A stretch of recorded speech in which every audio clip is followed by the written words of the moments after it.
읽고 또 성경을 상고하는 분들이실 터인데요. 특별히 저는 목사지 않습니까? 그래서 성경이 우리 가운데 뭐를 말씀하고 있는가, 성경은 우리 가운데 어떠한 삶을 살라고 말씀하는가, 이것에 대한 관심을 갖고 집중해서 성경을 읽어 나가고 연구하고 묵상을 해볼 때 다른 데 있지 않다라고 생각합니다. 성경은 철저하게 하나님께서 부르신 부름의 사람들, 이제 요즘식으로 이야기한다면 구원받았다 보잖아요. 그리고 난 다음에 하나님의 역사하심은 다른 데 있지 아니하고 우리를 성숙시켜 나가시는데 목적이 있다라는 것을 성경을 통해서 깨닫게 됩니다. 예수님께서 공생애를 3년 동안 사셨는데 그 3년 동안 사실 때 제자들을 부르셨죠. 제자들 가운데 여러 기적들을 행하셨습니다. 그리고 나서 성경이 우리 가운데 보여주는 것은 그 제자들을 성숙시키시는데 초점을 맞추고 있다 볼 수가 있습니다. 제자들은 계속해서 세상의 관심에 그들의 삶에 목적을 두고 있었어요. 누가 더 크냐, 누가 더 높으냐, 이런 관심들이 그들 가운데 주된 것이었었죠. 우리 주님은 높아지려고 하는 자는 낮아질 것이요, 낮아지려고 하는 자가 높아지게 될 것이다 라는 말씀으로 제자들을 권면해 나가고 계신 것을 볼 수가 있습니다. 사도 바울도 마찬가지죠. 그런즉 믿음, 소망, 사랑, 이 세 가지는 항상 있을 것인데 그 중에 제일은 사랑이니라. 우리 가운데 하나님이 원하시는 게 뭘까요? 우리를 구원하셔서 하나님께서 어떠한 신앙의 여정을 걸어가게 하시는 것일까요? 일반적으로 출애굽해서 가나안 땅까지 가는데 2, 3주면 간다고 하거든요. 그런 이스라엘 백성들을 40년 광야 생활을 하게 하신 데는 어떤 이유가 있을까요? 다 보면 성숙이라고 하는데 초점이 맞춰져 있음을 보게 됩니다. 이것을 잘 아는 목사인 저는 어떻게 우리 성도들을 성숙한 하나님의 사람들로 인도하고 이끌어갈 것인가, 이게 저의 설교이고요, 저의 주된 관심사입니다. 근본에도 시리즈 설교로 여러분과 대하면서 하나님께서 우리를 성숙시킨다고 한다면 어떤 덕목에 성숙이 있기를 원하실까, 그렇게 생각해 봤더니 지난 몇 시간을 통해서 인내라고 하는 것을 2번 다루었고요. 그 다음에 너나 할 것 없이 우리가 좌절을 경험하게 될 때 엘리야를 통해서 어떻게 그 좌절 가운데서 일어나게 하셨는가, 뿐만 아니라 성숙의 척도를 이렇게 보면은 사람들이 가까운 사람들로부터 쉽게 배신을 당할 때가 있지 않습니까? 정말 믿었던 사람인데 내가 너를 위해서 그렇게 애썼는데 근데 너는 나한테, 이런 경우에 어떠한 삶의 태도를 취하는가, 이 취함을 보면서도 그 사람의 성숙의 모습을 볼 수 있다 하는 거였습니다. 모세가 그렇게 애써서 출애굽시켰건만 모세를 향해서 원망과 불평하는 그 백성들, 특별히 마라의 쓴물 앞에서 이스라엘 백성들의 그 모습을 보며 모세가 어떤 태도를 취했는가를 통해서 여러분들에게 말씀을 드린 바 있습니다. 우리가 저 사람은 참 귀한 분이죠, 참 저분은 성숙하셔, 그것을 뭘로 알 수가 있어요? 흔히 그 중심이 내려가 있는, 그러니까 안정감을 가지고 있는 그런 성도들 아닐까요? 우리가 어떤 일에 그냥 호락하고 이것을 성숙하다 이렇게 말하지 않는단 말이죠. 그러면 그 성숙하다고 하는 것을 어떻게 알 수가 있는가? 또 하나가 예수님께서 말씀하셨어요. 내가 너희한테 평안을 준다. 제자들이 물었죠. 그게 뭔데요? 했더니 내가 주는 것은 세상이 주는 것과 다르다. 너희는 마음에 근심하지 말고 또 하나님을 믿어라. 그것이 요한복음 14장 27절 말씀으로 지난 시간 나누었습니다. 대개 성숙하지 못한 사람은 일희일비하게 되는 것을 우리가 알게 됩니다. 그냥 좋으면 그 좋은 것을 감추지 못하고 싫으면 싫은 것을 감추지 못하고 그대로 얼굴로 읽혀지게 하는 그러한 경우들을 볼 수가 있잖아요. 한데 성숙한 사람은 그렇지 않다는 거죠. 그러면 어떻게 그 진정성을 가져갈 수가 있는가? 그것은 예수님 말씀하신 게 맞는 거예요. 예수님께서 주시는 것으로 우리 가운데 채우는 것. 우리 주님은 모든 사람들을 향하여 수고하고 무거운 짐진 자들아 다 내게로 오라. 내가 너희를 쉬게 하리라. 나는 마음이 온유하고 겸손하니 너희는 나에게 와서 배워라. 여러분, 이게 평안을 누릴 수 있는 길이란 말이죠. 그런 말씀을 지난 시간까지 드렸고요. 오늘 또 하나의 제목으로 여러분과 나누고 싶은 것은 우리가 이 세상을 살아가면서 고난을 당할 때가 있다고요. 베드로가 말한 것처럼 뭐 살인하고 강도하고 이래서 당하는 고난이야, 그건 당연한 거 아니느냐. 베드로가 말한 이 고난은 예수 그리스도를 믿음으로 당하는 고난, 이겁니다. 그럴 때 어떠한 자세로 그것을 이겨낼 수가 있는가? 저는 베드로 전후서를 보면서 특별히 베드로전서 1장 1절이 늘상 묵상되는 구절이기도 한데요. 본도, 갈라디아, 갑바도기아, 아시아와 비두니아에 흩어진 나그네들에게 편지한다 그랬어요. 그러면 그 사람들이 왜 흩어진 거예요? 소아시아 지도를 펼쳐놓고 본도, 갈라디아, 갑바도기아, 아시아와 비두니아에 흩어졌다라고 하는 것에 지도를 살펴보면 좁은 지형이 아닙니다. 중요한 것은 흩어졌다고 했으니까 무엇인가에 의해서 흩어진 거잖아요. 당시 로마 황제가 명령을 내렸습니다. 예수 그리스도를 믿지 않든지 아니면 죽음을 택하든지, 이런 거예요. 그때 생명을, 나름대로 목숨이라고 하는 게 귀하잖아요. 그것을 연명하기 위해서 이런 저런 곳으로 흩어졌단 말이에요. 그렇게 흩어져 있는 성도들을 향해서 어찌 보면 맏형이라고 할 수가 있죠. 베드로. 그 베드로가 편지를 쓰는 거예요. 근데 1장 8절을 보면 베드로의 편지가 더더욱 어찌 보면 그냥 좋게 와 닿는 게 아니라 마음이 아린 것은 이렇게 말을 해요. 너희가 예수를 보지 못하나 사랑하는, 어떻게 봐요? 어떻게? 그 초대교회 성도들이 사실 예수 그리스도를 목전에서 본 사람들이 얼마나 있냔 말이에요. 특별히 소아시아에 흩어져서 예수 믿는 사람들은 예수님을 못 본 사람들이지 않습니까? 그런 사람들을 향해서 신앙을 지키기다가 위험에 처해서 흩어져 있는데 그들에게 하는 말이 너희가 예수 그리스도를 보지 못하나 뭐 한다고요? 사랑하는, 그 다음 말이에요. 이제도 보지 못하나 말할 수 없는 즐거움으로 그리스도를 사랑하는 여러분들. 그래서 이분들은 뭔가, 그리고 오늘 우리가 보고 있는 베드로전서 4장도 마찬가지고 3장 조금 있다가 몇 군데 좀 인용도 하게 될 건데요. 이렇게 초대교회 때 어려움을 당한 이 신앙인들은 그 어려움들을, 그 고난들을, 그 역경들을 어떻게 이겨냈는가? 이 자세가 성숙을 가늠하는 또 하나의 중요한 시금석이 되어진다라는 내용이거든요. 그래서 저는 여러분들로 하여금 좀 더 그냥 우리가 믿습니다, 할렐루야, 아멘, 이런 것만 할 거야 아니라 뭐 예수 믿으면 복 받습니다, 여러분들이 기도한 대로 이루어질 줄. 어떤 때 보면 저도 목사이지만 좀 너무하는 거 아니야? 어떻게 기독교가 저런 식으로만 증거되고 증명될 수가 있냔 말이에요. 입을 크게 열라, 그러면 하나님이 채우실 것이다. 어떻게 기독교를 단순하게 그렇게만 이야기할 수 있냔 말이에요. 우리의 삶의 상당 부분은 성숙이라고 하는 것에 초점이 맞춰져 있는데 단순하게 단편 일률적으로 예수 믿으면 어떻다 이게 과연, 사실 저도 그렇게 어떤 때는 말하고 싶어요. 예레미야가 이런 말을 했어요. 너희를 향한 나의 생각을 내가 아나니 평안이요 재앙이 아니니라. 너희에게 미래와 희망을 주는 것. 저도 이런 식의 설교하고 그냥 여러분들 잘 될 거예요, 여러분 복 받을 거예요, 여러분 자녀들이, 여러분들이 남편 뭐 어쩔 거예요, 건강하실 거예요, 이런 식의 이야기만 어떤 때는 하고 싶은 마음이 왜 저도 없겠어요. 힘들어하는 성도들을 아는데요. 그런데 성경이 그런 것들을 말하고 있지 않아요. 성경은 주 예수 그리스도 안에서 우리가 부름을 받았다고 하면 그 부름 받은 가운데서 성장하게 되어져 있는 거예요. 그것을 다르게 표현하면 성숙이라고 표현할 수가 있겠죠. 근데 그게 그냥 되는 게 아닌 거죠. 사도행전 14장을 가보면 사도 바울이 안디옥 교회에서 선교사로 파송을 받아서 여러 곳에서 전도를 할 때 그중 한 군데가 루스드라였습니다.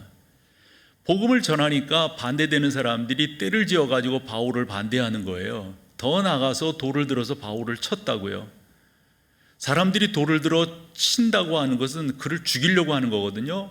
예, 죽었어요. 그래서 그 시신을 성 바깥에다가 버리게 됩니다. 바울의 제자들이 그냥 있을 수가 없어서 바울을 찾아가서 그 바울을 데려다 자기 집에 모셨는데 그만 거기서 깨어나게 되죠. 그때 제자들이 두려워 떨어요. 우리 또한 이런 일을 당하지 않을까요? 어떻게 하면 좋겠어요? 이럴 때 이 바울이 그 성도들에게 이렇게 말을 해요. 그들의 마음을 굳게 하고 믿음을 지키라 권하고 또 이렇게 말을 합니다. 우리가 하나님 나라에 들어가려면 반드시 많은 환난을 겪어야 합니다. 여러분, 여기서 반드시라고 하는 말이 있잖아요. 그냥 쑥 들어가는 게 아니에요. 적어도 하나님이 여러분들을 독생자 외아들의 그 고난을 통해서, 그 십자가를 통해서 여러분들을 구원하셨다고 한다면 보통 값이냔 말이에요. 그러면 하나님께서 그냥 덜렁덜렁 설렁설렁 그렇게 해서 하늘나라 가게끔 이렇게 하실까요? 성경이 그것을 말하고 있지 않아요. 우리가 이 땅에서 어떻게 하나님의 사람으로 사는가, 그 하나님의 사람으로 살 때 그냥 살지 말고 성숙한, 그래서 주 예수 그리스도 그 선한 것을 보여줘라. 근데 그게 그냥 되느냐 말이에요. 여러 덕목을 통해서 하나님의 사람들로 만들어져 가는 거죠. 오늘 그 6번째 챕터를 꺼내보는 거예요. 다른 무엇보다도 여러분의 삶 속에 이런저런 넘어야 될, 건너야 될 그런 어려움이 있잖아요. 성경적으로 표현하면 환난, 역경이 있잖아요. 이런 것들을 어떻게 우리가 이겨나갈 수가 있는가? 그냥 설교할 때 여러분 하나님이 함께 하시니까 이겨나가실 수 있습니다. 이 정도 해도 되지요. 그런데 여러분들이 그것을 이겨나갈 데 있어서 이런 기대감을 갖고 이겨나가십시오. 여러분 가운데 하나님이 그런 것들을 허락하셨다면 그냥 허락하신 것이 아니라 다 뜻이 있으셔서 그것을 허락하셨으니까 이러한 믿음을 갖고 이런 기대감을 갖고 여러분들이 가졌으면 좋겠습니다 라는 말씀을 오늘 드리려 하는데, 한 5가지 주제를 여러분들에게 말씀을 드리려고 해요. 그 첫 번째가 다른 무엇보다도 그와 같은 것들을 통해서 나를 의지하지 아니하고 하나님을 의지하게 하는 하나님의 지도하심이 그 가운데 있다는 거예요. 우리는 우리를 의지해봤자 우리 가운데서 나올 수 있는 역량이라고 하는 게 뭐가 있어요? 우리는 다 하나님께로부터 나오는 것 아닙니까? 그리고 하나님이 우리를 지도하실 때는 자꾸 이런 거예요. 우리의 죄성에 대한 도전을 계속 하신다고요. 이 죄성이라고 하는 것은 하나님과 반대되려고 하는, 또 반대쪽으로 나아가는, 어찌 보면 아주 하나님 쪽에서 보면 못된 그런 우리의 성품일 수 있는 거죠. 그래서 잠언 성경을 봤더니 이런 표현을 썼더군요. 상처가 나도록 때려야 악이 없어진다. 이건 뭔 말이에요? 웬만큼 다뤄가지고는 그런 버릇들이 고쳐지지 아니하고 그 생각이 고쳐지지 아니하는, 웬만큼 때려가지고는. 서양 속담에 이런 말도 있더군요. 우리는 빛을 볼 때 변하지 않고 열기를 느낄 때만 변한다. 그러니까 하나님이 우리를 뜨겁게 다루실 때 이것을 우리가 역경이니 환난이니 곤곤이 이렇게 표현해 볼 수가 있습니다. C.S. 루이스는 이런 말을 했습니다. 하나님은 우리가 쾌락 속에 있을 때는 속삭이시지만 우리가 고통 속에 있을 때는 하나님께서 크게 우리 가운데 소리치신다. 왜요? 그런 것들을 통해서 우리를 연단해 나가시고 그 가운데서 우리를 이끌어 가시려고 하는 하나님의 선하심이 있기 때문에 그런 거예요. 그래서 성경을 이렇게 보면 말이에요, 하나님께서 그렇게 하나님의 사람들을 이끌어 가신 것을 볼 수가 있는데, 얼마 전에 나누었던 엘리야만 보더라도 18장에서 그가 승리의 사람이었잖아요. 19장에서는 어땠어요? 아니, 나락으로 떨어져도 어떻게 이렇게 떨어질 수 있을까요? 자기 죽여달라고 그랬던 사람 아니에요. 그런 엘리야를 성경을 보면 좀 삼자적인 입장에서 이렇게 봤을 때 하나님이 왜 간섭하지 아니하실까 좀 궁금해요. 적어도 3주 정도를 이 엘리야가 그 가운데서 곤고함을 겪게 만드시거든요. 그 곤고함이라고 하는 것을 2가지 차원에서 볼 수가 있는데, 동굴에 있다고 하는 것과 그 앞에 있는 시내가 말랐다라고 하는 거예요. 마실 게 있어요? 먹을 게 있어요? 그런데 하나님이 응답지 아니하세요. 그러시다가 끝내 가서 까마귀를 통하여 그에게 먹을 것을 주시는데, 아마도 그런 가운데서 엘리야에게 하나님이 원하셨던 건 뭘까요? 너는 지속적으로 나를 바라봐야 되고, 너는 지속적으로 나 하나님을 의지하며 살아야 된다라는 것을 가르치시는 거 아닐까요? 요나라고 하는 사람도 마찬가지예요. 그가 하나님의 명령을 받들지 않고 반대쪽으로 가게 된다고요. 그때 하나님께서 큰 물고기를 준비하셔서 그를 삼키게 하시잖아요. 그리고 나중에 가서 육지에 그를 토하게 하시는데, 저는 버남 맥기가 해석을 참 멋지게 했다고 봐요. 토했을 때 어느 방향으로 토하게 하셨을까, 이런 말씀을 하더라고요. 이게 뭔 말인가 봤더니, 아마 요나로 하여금 깨닫게 하시기 위해서 니느웨 쪽으로 토하셨을 거다, 이런 말을 해요.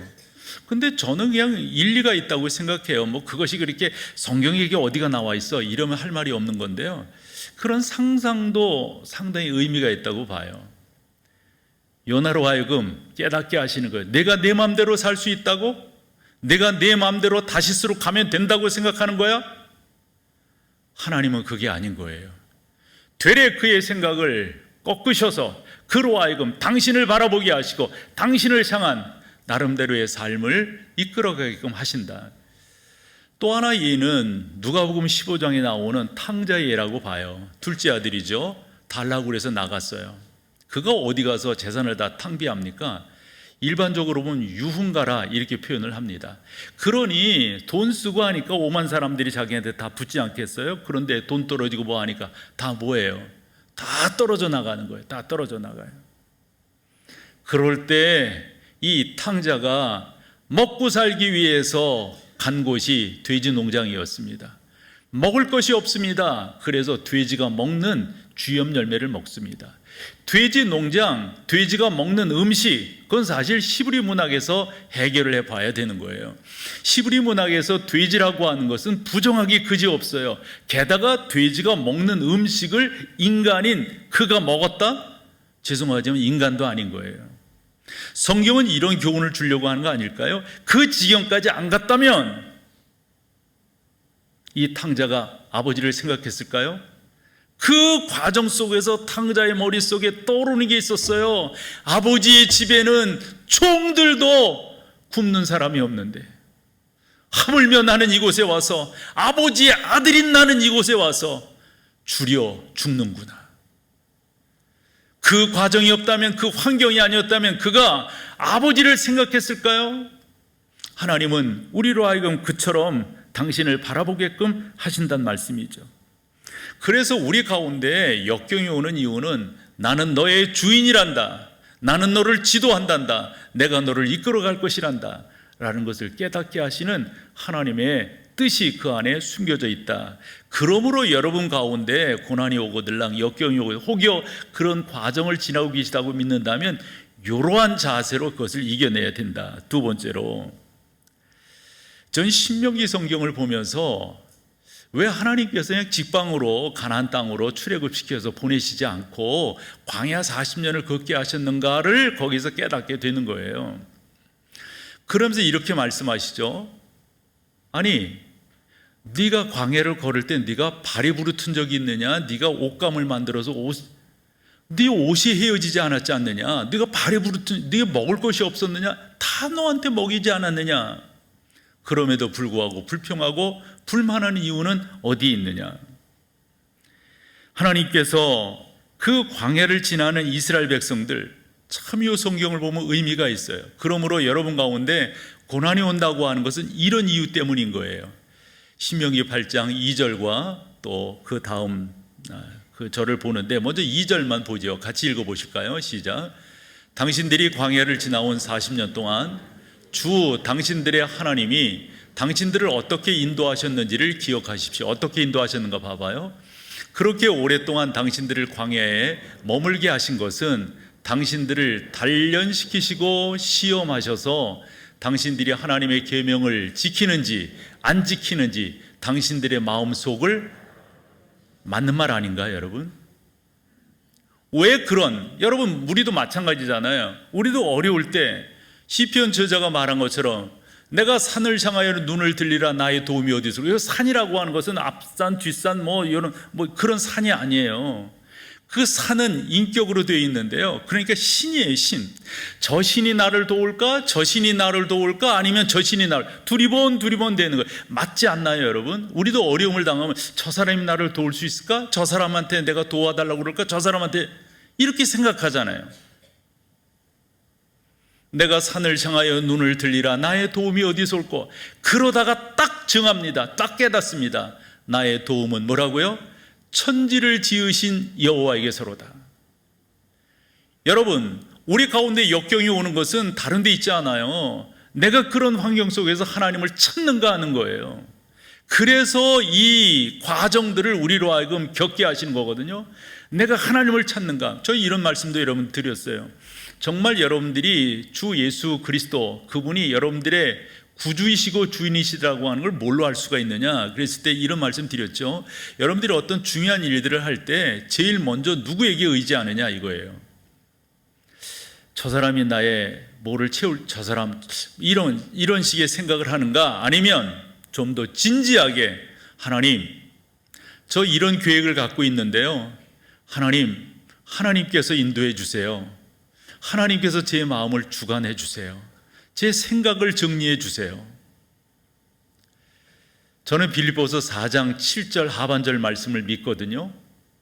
내 마음과 생각을 지키시리라. 6절부터 보면 아무것도 염려하지 말고 모든 일에 기도와 간구로 너희 구할 것을 감사함으로 하나님께 아뢰라. 7절. 그리하면 모든 지각에 뛰어난 하나님의 평강이 너희 마음과 생각을 뭐예요? 전 그것을 믿어요. 그래서 저는 저에게 생각되어지는 거, 저에게 마음 먹어지는 거, 이것이 허튼 것이 아니라고 저는 믿어요. 그런데 기도도 안 하고 구하지도 아니하고 생각나고 하는 것이, 죄송하지만 그건 기독교 무당 아닐까요? 적어도 진지하게 하나님 앞에 여쭤보는 거죠. 하나님, 이럴 때 저 어떻게 해야 돼요? 하나님 가르쳐 주세요. 하나님 깨닫게 해주세요. 하나님 옳은 길로 가게 해주세요. 이런 구함이 있고 난 다음에 결정도 하고 생각을 제 믿지 않는 것 중에 하나가 하나님께서 말씀해 주셨어요. 이런 말 잘 안 믿어요. 하나님은 그렇게 하시는 분이 아니라 내 생각과 내 마음을 주관하시는 분이세요. 그런데 언제 그 주관하심을 믿을 수가 있는가? 아니, 적어도 하나님께 구한 다음에 뭔가 믿든지 말든지 해야 될 거 아니에요.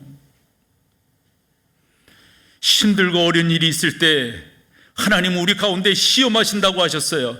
단련하신다고 하셨어요. 지켜주신다고 하셨어요. 만약 그렇지 않으면 안 지켜주시겠다고 말씀하셨어요. 솔로몬이 이런 표현을 했어요. 도가니는 은을, 화덕은 금을 단련하지만 주님께서는 사람의 마음을 단련하신다고. 적어도 신앙생활을 한다고 하는 것은 그분이 나의 주인이시라고 하는 확신 속에 그분과 대화하고 그분에게 의논하고 그분께 아뢰이고 이런 거 아닐까요? 적어도 우리 가운데 이런 어려움이 오는 이유는 간단해요. 너 주인이 누구니? 너 주인이 누구인 거야? 그거 한번 확인해 보자, 이런 거죠. 이사야는 48장 10절에서 보아라, 내가 너를 단련시켰으나 은처럼 정렬하지 않고 오히려 고난의 풀물질로 달구어 너를 시험하였다. 신앙생활은 다른 게 아니라 우리 가운데 죄성을 빼는 거예요. 신앙생활은 다른 것이 아니라 가치관의 전도입니다. 성경적 가치관을 갖고 있는가, 세속적 가치관을 갖고 있는가, 이것에 대한 도전이 기독교 신앙인 거죠. 그래서 그것을 확인하기 위해서 하나님이 우리 가운데 역경, 고난, 환경의 어려움들을 허락하시게 된다. 세 번째는 나를 고치시기 위해서예요. 그런데 있잖아요, 이런 거요. 고치기 어려우면 고치지 않아요. 예를 들어 폐차시켜버리죠. 쓸만하니까 고치는 거예요. 여러분들을 하나님께서 그렇게 생각하시고 여러분들이 이끌어 나가시는 거라고요. 고난당하는 것이 내게 유익이라 이로 말미암아 내가 주의 율례를 배웠나이다. 유익이 되는 거죠, 고난이요. 내가 그래서 하나님 앞에서 온전함을 추구하며 나아가는 거죠. 이런 말이 있어요. 인생은 학교라고 본다면 인생의 학교 속의 교과목은 뭔가? 그것은 바로 하나님께서 우리 가운데 이런저런 모습으로, 예를 들어 이번 시리즈 기간에 다루었던 그런 주제들이 바로 교과목이 된다 하는 거죠. 참 근데 사람이 묘한 게 그 싫어하면서 배운다고 사람은 참 안 좋은 쪽을 자꾸 이렇게 배워나가는 것 같아요. 안 좋은 쪽을. 그런데 여러분, 사람은 또한 실패를 통해서 교훈을 얻는 것, 바로 그것이 사람입니다. 아마 여러분 가운데 이런저런 환난이 있으실 거고 이런저런 역경들을 거쳐오셨을 터인데, 그 가운데서 여러분들이 배우시는 것은 하나님 그분이 나의 주인이시다라고 하는 이 사실을 여러분들은 배우셔야 되는 거죠. 다른 어떤 것보다도 말입니다. 그 하나님이 나를 가르치시고 그 하나님이 나를 온전케 하세요. 히브리서 12장 7절 8절 또 표준성경으로 읽어보실까요? 7절입니다. 같이요. 징계를 받을 때 참아내십시오. 하나님께서는 자녀에게 대하시듯이 여러분에게 대하십니다. 아버지가 징계하지 않는 자녀가 어디 있겠습니까? 8절. 모든 자녀가 받는 징계를 여러분이 받지 않는다고 하면 여러분은 사생아이지 참 자녀가 아닙니다. 이게 히브리서 12장 7절 8절에 너무도 귀한 말씀이에요. 저도 이렇게 보면 훈련되어서 이 자리까지 온 거죠. 훈련되지 아니하고 이 자리에 설 수 있을까요? 훈련이라고 하는 건 참 중요합니다. 어려서부터 훈련받는 거, 부모로부터, 학교로부터, 좋은 선배들로부터, 좋은 선생님으로부터 훈련받는 것, 이것만큼 귀한 게 어디 있을까요? 사람은 훈련받지 아니하고 죄송하지만 진정한 사람이 될 수가 없어요. 늑대에게서 자라면 늑대의 모습을 취하는 게 사람 아닐까요? 사람과 자라야 사람이 되는 거죠. 그런데 중요한 것은 어떠한 사람과 자라느냐, 즉 하나님의 사람과 자라야 하나님의 사람이 되는 거죠. 자녀들을 키울 때도 마찬가지 아닐까요? 아이들이 하고 싶은 대로 요즘 그런 교육 방법도 있다고 하대요. 그게 될까요, 여러분? 하고 싶은 대로 놔두면 죄송하지만 변변한 사람 될까요? 그 짐승도 보니까요, 그 개를 키우는 것도 보니까 그 개도 어떻게 훈련시켰느냐에 따라서 얘가 달라지더라고요. 하물며 사람은 하나님께서 우리의 주인이시라고 하는 그 사실 앞에 그분이 나를 훈련시켜 나가, 그분이 나를 만들어 가시는 것, 이걸 여러분들이 경험하고 고백지 아니하신다면 제가 좀 죄송하게 표현할게요. 그거 어떻게 하나님의 사람이라 할 수 있겠어요? 정말 여러분들이 예수 그리스도를 인격적으로 만나셨다면 이런 고백해야 되지 않을까요? 하나님, 저 붙들어 주세요. 하나님, 저 훈련시켜 주세요. 하나님, 저 끝까지 지켜주세요. 이게 저의 기도의 제목이니까 말이죠. 저는 지금도 기도하는 게 그거예요. 하나님, 끝까지 지켜주세요. 그래서 저에게 주어진 시간 동안 이 강단에서 실수하지 아니하고, 이 강단에서 진리가 아닌 것 말하지 아니하게, 우리 하나님 진리를 선포하는 목사가 되게 해주세요. 하나님께서 우리 가운데 왜 역경을 허락하시는가 봤더니, 당신께서 우리를 말해 보호하신다라고 하는 것을 보여주시기 위해서, 그것을 우리로 하여금 체험케 하기 위해서 더러는 고난의 길을 걸어가게 하신다 하는 거죠. 베드로가 3장 17절에서 이런 말을 했습니다. 하나님께서 바라시는 뜻이라면 선을 행하다가 고난을 받는 것이 악을 행하다가 고난을 받는 것보다 낫습니다. 이게 무슨 말이냐면, 일반적으로 잘못할 수 있잖아요. 그러면서 벌 받는 거, 이게 신앙과 뭔 상관이에요? 죄송하지만 신앙생활을 하면서 받는 고난들이 있다는 거죠. 근데 저도 이렇게 이제까지 지내오면서 제가 받은 고난이 뭐가 있는가 이렇게 봤더니 잘게 많이 있었지만 여러분들에게 그렇게 특별하게 이렇게 내놓을 만한 그런 고난은 사실 없었던 것 같아요. 그러나 목회하면서 어떻게 보면 그 사람 입장에서 보면 그것이 클 수가 있는데 그냥 저는 그것을 이렇게 슬쩍슬쩍 넘겼어요. 이렇게.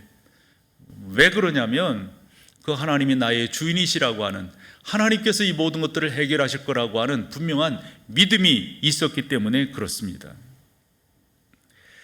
예전에 간증 프로를 할 때 만났던 사람 중에 양심의 소리 호루라기 재단이라고 하는 그 단체를 통해서 만난 사람이 있어요. 요즘식으로 말하면 내부 고발 공익 제보자 뭐 이런 그런 단체이거든요. 그분이 이제 회사를 다니면서 상사로부터 부당한 그런 요구를 이제 받은 거예요. 그래서 어떻게 할까 이미 신앙인이니까 하나님 앞에 기도하고 또 아마 그 교회 목사님과도 상의를 하고 그랬었나 보죠. 그러면서 이렇게 상사에게 이야기를 했어요. 제가 그 일을 할 수가 없습니다. 그러며 덧붙인 말이 저는 그리스도인입니다. 이 말을 한 거예요.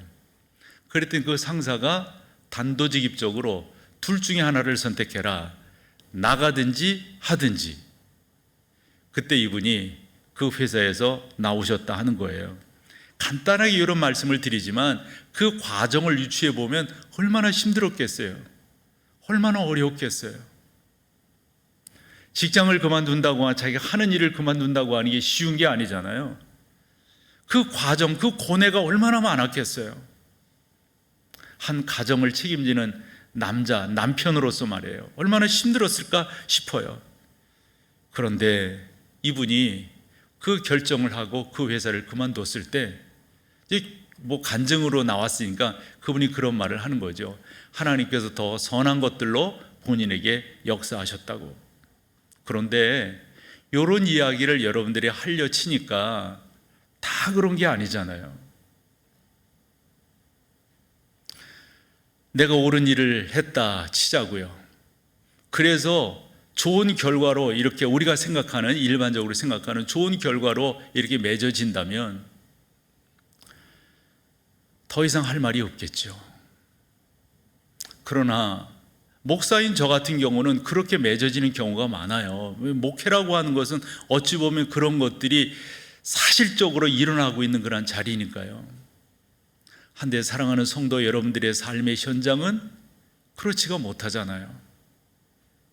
그래서 저는 설교를 준비하면서도 머뭇머뭇된 게 이 부분의 말씀들을 어떻게 성도들에게 드려야 될까? 여러분들이 옳다고 믿고 기도한 사실대로 여러분들이 나아가시면 하나님이 도우실 거예요.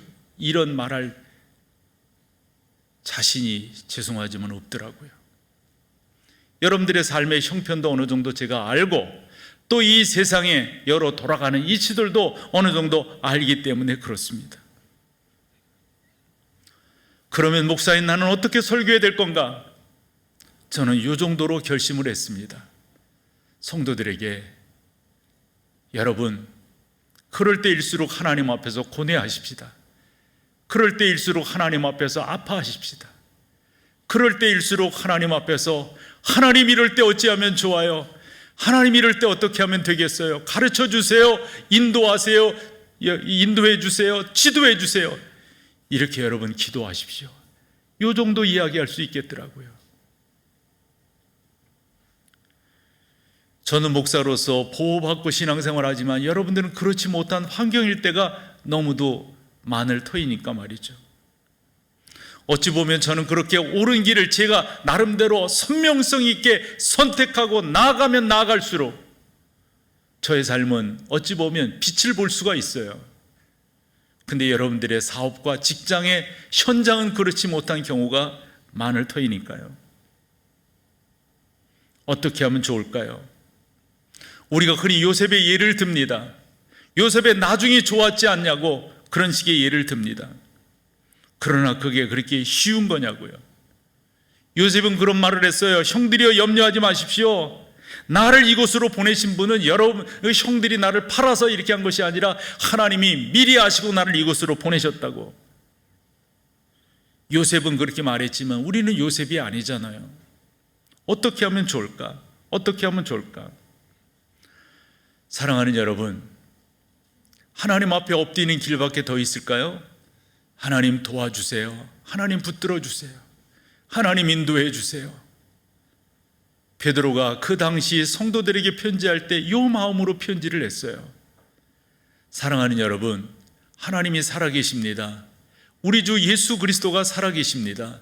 그분이 우리를 인도하실 것입니다. 함에도 불구하고 그 성도들은 여러 군데로 흩어져서 계속적으로 고난은 역경은 떠나지 않고 있었으니까요. 지난 시간도 말씀드렸다시피 내가 주는 것은 세상이 주는 것과 다르다고 말씀하셨어요. 여러분, 이것을 경험하십시오. 세상에서 주는 그 안락함이 아니라 주 예수 그리스도로 인하여 우리 가운데 주어지게 되는 그 평강, 그 평안함을 여러분들이 누리시기를 축원합니다. 한 가지 더 말씀을 드리면, 하나님이 이와 같은 것들을 허락하시는 이유는 왜 그냥 좋게 해주시지 그 과정을 겪게 하실까? 그래야만이 온전해지기 때문입니다. 바울이 로마서 5장 3, 4절에서 이렇게 표현을 합니다. 다만 이뿐 아니라 우리가 환난 중에도 즐거워하나니 이는 환난은 인내를, 인내는 연단을, 연단은 소망을 이루는 줄 알미로. 여러분에서 이루는 줄이라고 하는 조 표현이 의미가 있어요. 이것을 통해서야만 이런 거예요. 거기에 호티라고 하는 단어는 무엇 하는 것, 무엇 때문입니다. 이런 것을 통해서만이, 예를 들어서 환난을 통해서만이 여러분들이 인내를 통해서만이 또 이 소망을, 이런 것들 통해서만이 이런 하나님의 놀라운 역사들을 이루게 된다 하는 것이죠. 한 가지만 더 말씀드리고 마칠게요. 요즘 새벽에 고린도 후서를 이렇게 쭉 보면서 이제 13장 마지막 13절까지 오늘 새벽에 봤는데요. 그러면서 사실 고린도 후서를 쓰게 된 이유가 있잖아요. 그 동기는 고린도 교회 안에서 바울에 대해서 이런저런 오해가 있었기 때문에. 근데 그 오해는 옳지 못한 거예요. 그래서 나름대로 변호할 입장으로 이 편지를 쓴 건데, 그 고린도 교회 안에서의 오해는 여러 가지 있지만, 첫 번째는 바울이 약속하고 안 온다라고 하는 거였고요. 두 번째는 바울이 별로다 우리 가운데는. 그래서 10장 같은 경우를 보면 사도 바울의 글은 무게가 있지만 그는 생긴 거라든가 말하는 게 너무 빈약하다, 뭐 별 오해를 다 합니다. 그리고 거짓 선지자들이, 거짓 교사들이죠, 이 사람들이 나타나가지고 바울이 가르친 것보다 더, 그래서 아마 그것은 율법주의자들이 아닌가 싶어요. 이런 사람들을 향해서 바울이 12장을 기록하면서 자기의 부족함을 이야기해요. 그러면서 이런 식의 이야기를 해요. 여러분들이요, 나의 부족함을 받아주십시오. 난 그 말이 처음에 이게 뭔 말이지? 그러다가 딱 생각난 게 그거였어요. 예전에 엄마들이 말해요. 엄마들이, 자녀들이 막 엄마한테 막 투정대고 그러잖아요. 그러면 뭐라고 말해요?